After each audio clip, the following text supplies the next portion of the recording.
விழுப்புரம் மாவட்டத்தில் நான் ஒரு சாதாரண குடிமகன். நான் அனுபவித்ததை கூறுகிறேன்.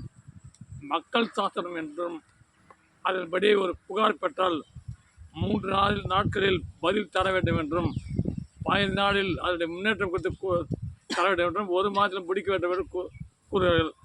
ஆள் பற்றாக்குறை மற்றும் பல சூழ்நிலை உள்ளதுதான்.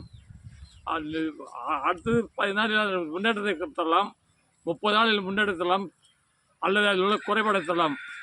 6 மாதம் 7 மாதம் ஆனாலும் பதிவதில்லை. முதலமைச்சர் சில் என்று ஒன்று உள்ளது. அதுக்கு பதிவு போனால் அதுக்கு பதிவே 6 மாதம் ஆனாலும் பதியாத உள்ளது. தேவையில்லாத இடத்துக்கு அனுப்புவது, தேவையில்லாமல் பண்ணுவது. மக்கள் இதில் லஞ்சத்திற்காகவே இந்த அதிகாரிகள் இதை போல் பணிகளை செய்கிறார்கள். சம்பளத்திற்கு பணி செய்யவில்லை, திறமையற்றவர்கள். இவர்கள் மீது உரிய நடவடிக்கை எடுத்தால் இதே போல் குற்றங்கள் களைய முடியாது என்பது பொதுமக்கள் கருத்து, என்னுடைய கருத்தும்.